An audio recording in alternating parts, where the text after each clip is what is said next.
I'm Carina Bruwer.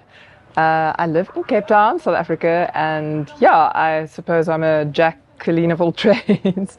But one of my strongest passions is open water swimming. I've been doing it for more than half my life. Marathon swimming, I've swum across the world. Love the longer distances, and yeah, it's just such a beautiful, rich sport that really enriched my life for so long. I'm also a professional musician. I perform with the band Sterling EQ. We've also been doing that for a very long time, and I've obviously been playing music all my life. And I run a few businesses. I'm a keynote speaker as well. So yeah, I like to keep busy.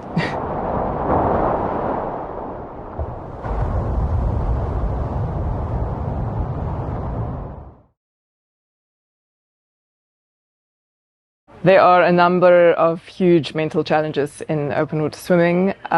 First of all is just handling the idea of that distance. Doesn't actually matter how fit you are or how marathon inclined you are. If you think of the enormity of swimming, for example, 30 kilometers or 35 or even 20 or even sometimes 10 kilometers, it seems impossible. It is unnecessary.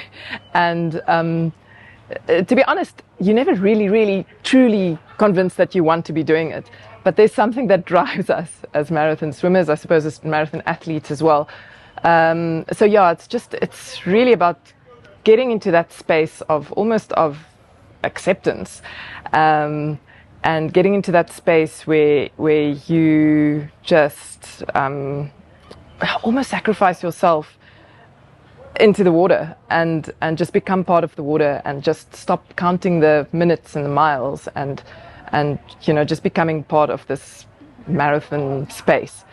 I always find that the first hour or two of a long marathon is the most difficult because you're constantly fighting yourself, and the fears and the you know, the vulnerabilities are just chatting and getting at you and trying to get you to stop, which come from a place of fear, I suppose. It's a place of fear of failure. It's a place of fear of the pain that you know is going to follow, is already experiencing, that you are already experiencing, and negotiating with that and saying and just calming down and getting to a space where time is away and somewhere else. Really, it's every stroke that counts, because if you're going to be looking across the ocean 35 kilometers at the mountains that are gigantic when you stand in front of them, but when you stand on the other side you can barely see them.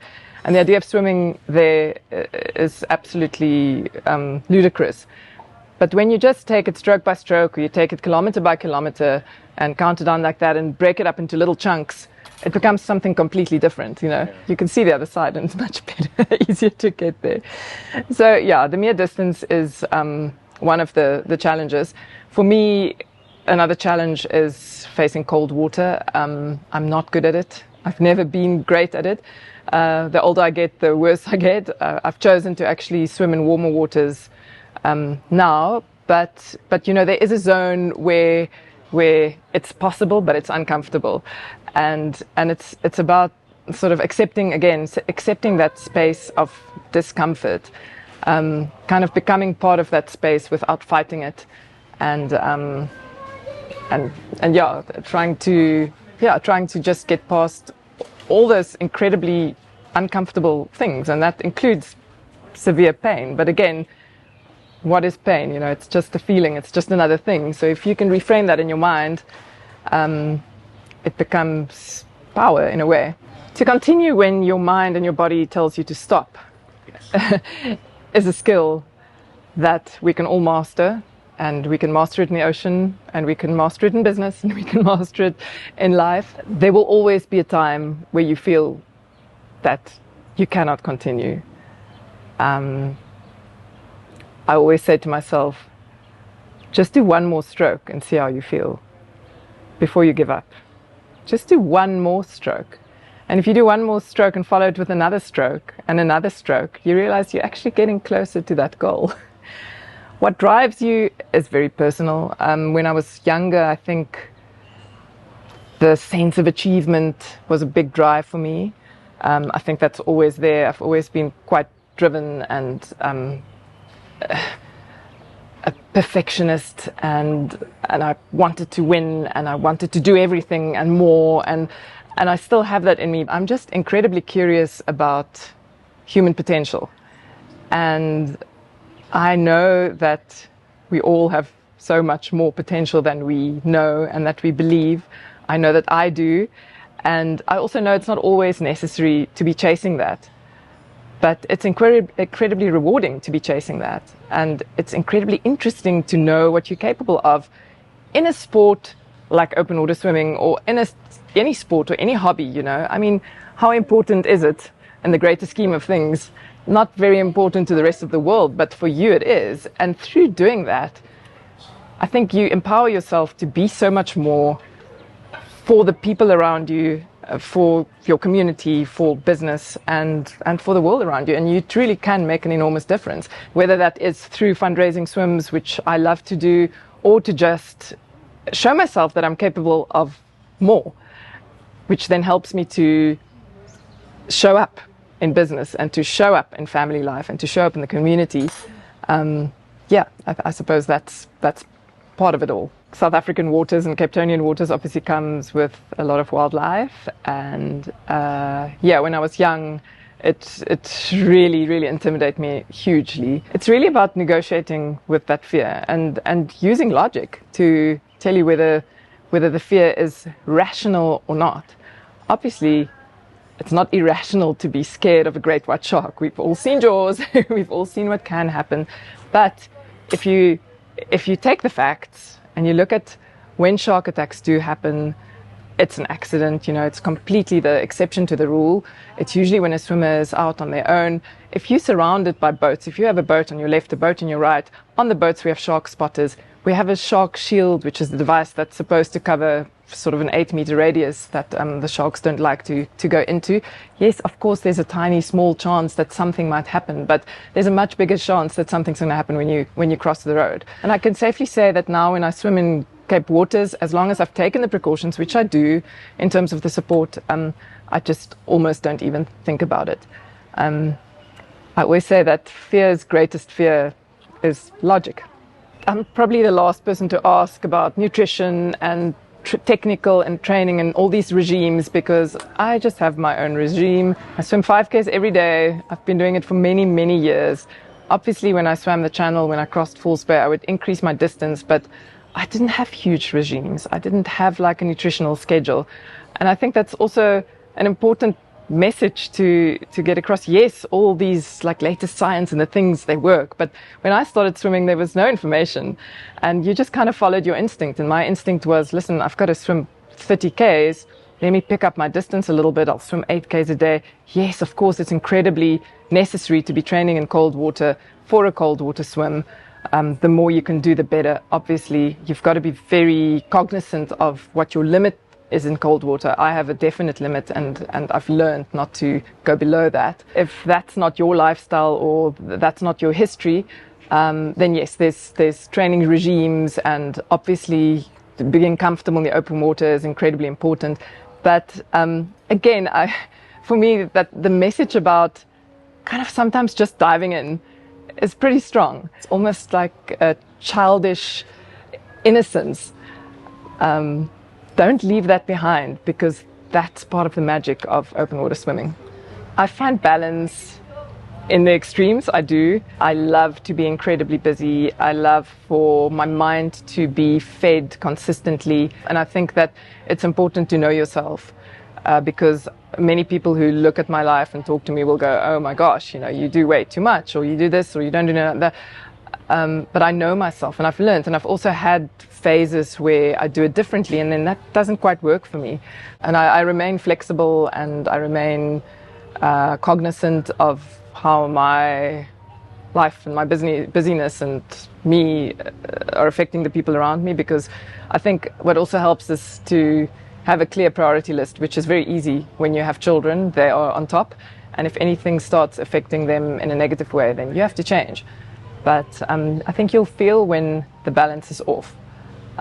Just be honest with yourself. I think setbacks are part of life. Is it M. Scott Pegg that says, as soon as you accept that life's hard, it's not. It can't be all plain sailing. It's great when it's great, but it's not going to stay like that.